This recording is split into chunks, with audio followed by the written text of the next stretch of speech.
because we also have a huge homeless population, and I'm technically not allowed to live here because it's an agricultural plot. So there's some little kinks to be worked out.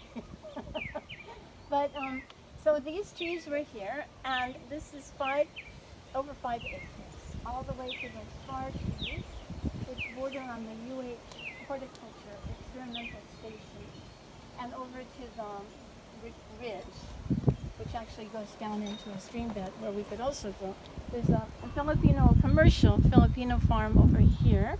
They do tree trimming for the state and grow, like 600 dragon fruit at a go, and they've got an army of workers and lots of funding and so forth. So we can enjoy their trees, and if the avocados fall on our side of the fence, we can also eat them. You said you don't have electricity. No. You grow your own food. Yes. And how do you get drinking water? We have drinking water. It comes from Schofield Barracks, the Army Barracks, to Lake Wilson. And it's said, Hawaiian water is, traditionally the best in the world. Pure, sweet, amazing water.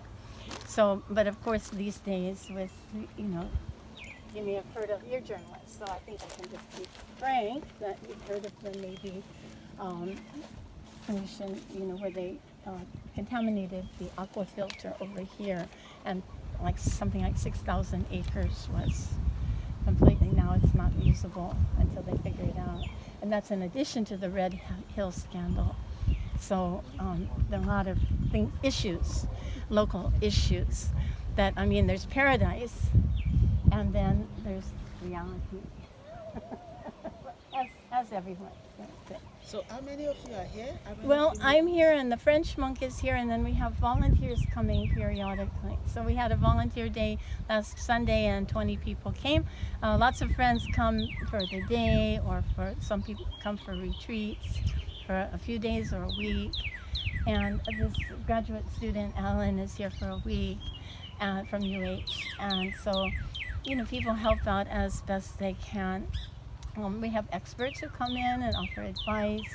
We have good relationships with the Hawaiian community and all the different Buddhist communities, as well as religious communities. This Bodhi tree in the center here, we planted about 2.5 years ago.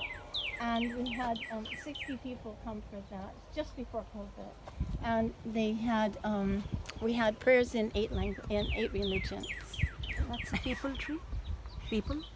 Bodhi tree? The Bodhi tree, yes. Yeah. We have 10 Bodhi trees, and today I would like to invite you we're going to relocate one Bodhi tree, because this Bodhi tree was not happy with this big eucalyptus tree. So, hi Emily, sorry that my cell phone died. I'm so sorry. We're all here.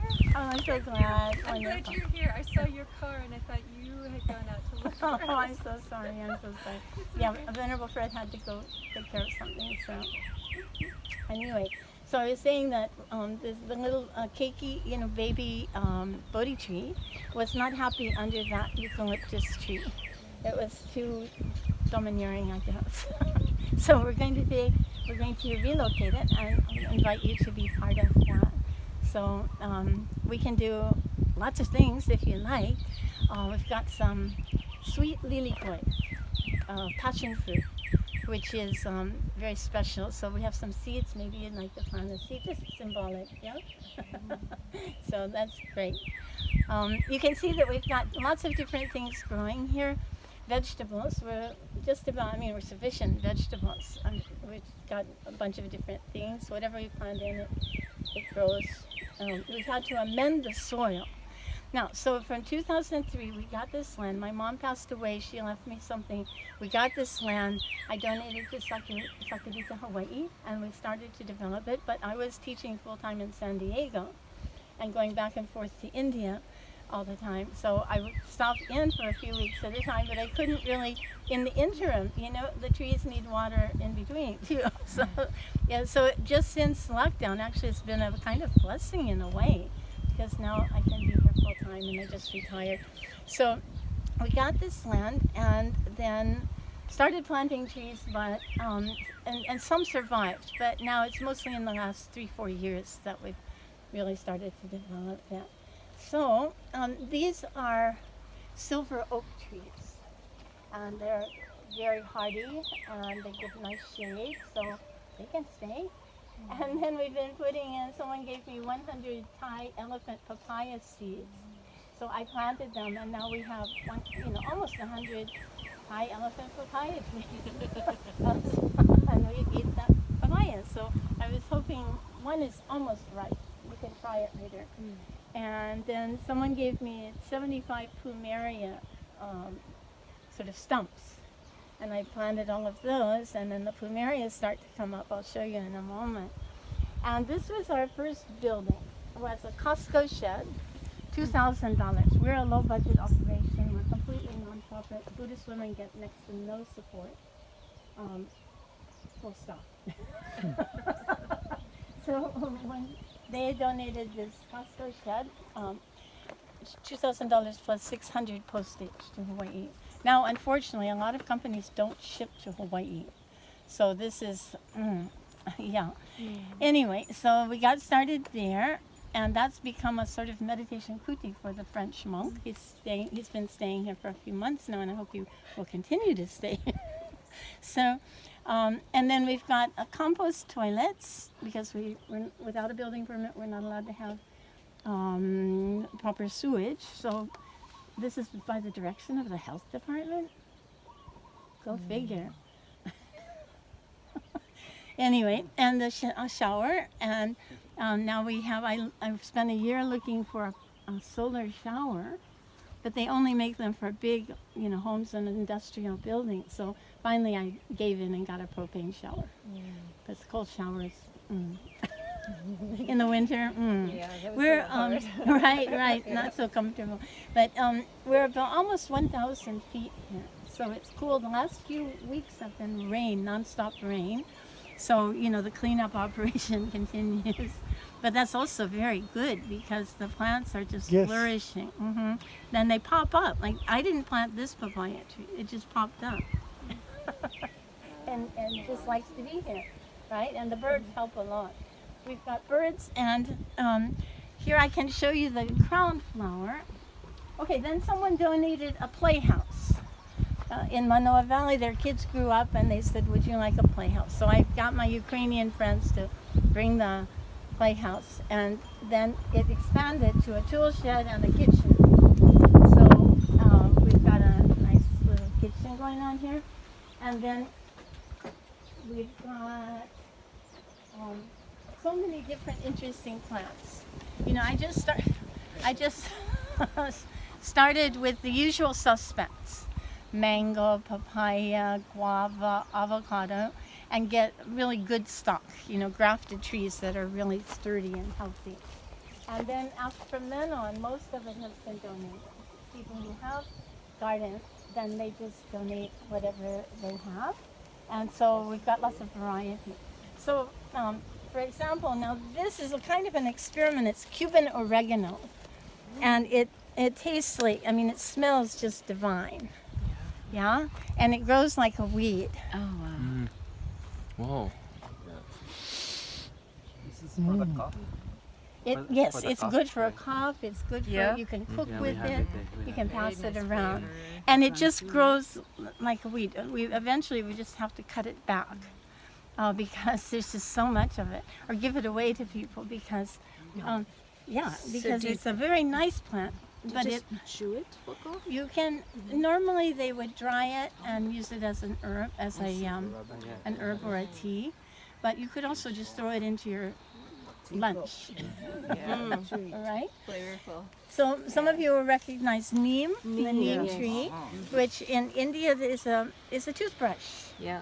Okay, so it repels bugs, so it's very useful for fending off insects. But in India, they chop it into branches and bundle it up and deliver it by bicycle every morning. And then you chew one end, and that's your toothbrush. Very sustainable, right? Where do all the plastic toothbrushes go? All those plastic, toothpaste containers, where do they go? I've stopped taking them to the Himalayas because when you throw it away, where is the way? Right? So, and they use baking soda instead, and it's much better. And in Africa, we use it to treat fever, malaria, malaria. and all sorts of fever. Good. Even for women who just gave birth, they use it to bath, and it has so many uses in Africa, in Nigeria in particular. Wonderful, wonderful. Oh, that's great to hear. Sure. Most plants have medicinal properties. It's just a matter of learning what are the... It reduces high temperature when you drink it. Can I take a leaf or two of this? Sure. Okay, at the very end, Yeah. it'll be fresh. I know, I And don't we can also just put it pluck. in a bottle. Yeah, so no, it that's stays right. fresh. Oh, okay. Oh, yeah. Okay. Yeah, Yes. just- Then I don't feel like I'm breaking it. No, you can break as much as you want. This stuff is out of control. It just grows like wild. So take as much as you like. Do you want some? Yeah. So here is okay, so this The same as many of these. Yeah. Wonderful. Yes. The same as 100 of these. tomatoes, please. No, I have only in pots. But they grow like this size at least. Yeah. So nice.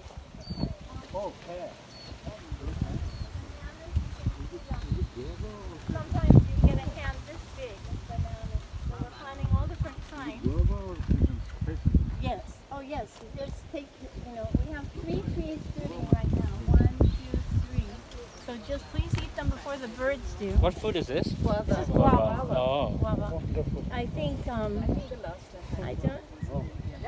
don't know the name of other languages, but it. Yeah, I can Guava? understand. We'll have it. We'll take it Yeah, over and have yeah. you can try It's it. guava, right? Guava, Yeah.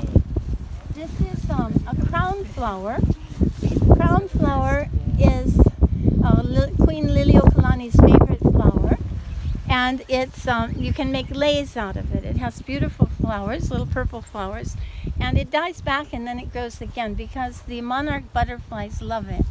And then they leave the chrysalis, the larvae, and then it becomes a chrysalis, and then the butterfly. You can see the butterfly. So of course we have a challenge to maintain the butterfly populations, especially monarchs. So this is one of the key plants right here. And we can just take a ground and we want to make a food for it. But with all different kinds of is it good? But not as sweet as the one we get in Nigeria. Yeah. I discovered that food here are not bad. I can go back home. Oh, is that right? Well, Yeah. well, we should import some from you and get the seeds. This one is not quite ripe. That's one thing, but almost. Yeah. Right. And yeah. Okay. Usually they become bright yellow. Yeah, It's going to be bright yellow is going to be more sweeter. Sweeter. Right. But still. You like a little bitter. Yeah. And you can always, when you make a smoothie, you can always add sugar. I'll keep this aroma. So we've got lots of citrus over here. We're trying all different kinds of growth really well. And then these are some of the plumeria trees. Yeah. that we don't need it. Right? Okay. And we're trying to. Yeah, not sweet. This is invasive California grouse. Some people call it guinea grouse. Okay. And it's really terrible. When we first got this one, it was about 12 feet high, and it was such a jungle that you could get lost in it. Yes. And it can cut you, yeah? Oh, yes, and it It's has these itchy stickies. goes, yeah. And it lasts for, months. So now the French monk has started growing this different kinds of grass, alternative grass, that will replace this, hopefully, in a natural process. It looks like it's working, right? It just takes time. And then there's no solution for getting rid of the best solution is to dig out the roots. But that takes Which time. is really hard to do. That's It's something we did, Big Island, and you have to just clear and clear and Yes. clear, and then the next month. So you're like, I took the roots out. Next Why? month and next week. Yeah. Oh my gosh, Yeah. they're so strong. It's very Yeah. strong. Where did you get the seeds from? I started with Frankie's Nursery over in Waimanalo. Yeah, and we got 4 different varieties. So they're roughly the same, but we wanted to try the different varieties. So I started with different varieties of mango and lychee. We've got quite a lot of lychee growing. And oh, here's lychee. What do you do with the fruits? We eat them and give them to our friends. Okay, you don't sell them. We don't have a commercial aim. Okay. It's more like a community project. So these are lychee? This is lychee, yeah, and some of them have already started to fruit. Usually it takes 7 years to get fruit from a lychee, but ours have actually been going faster than 7 years. We got after 3 years even. The soil here is good because it's No, the soil, this was Dole pineapple land, Yeah. and what they do is come in and buy huge tracts of land, trash the land, and then dump it. You can see over here, see that red dirt over there? On the far ridge, that's Dole pineapple. Wow. That's what they do. They come in with huge machines And then and they just, yeah. So this is important for everybody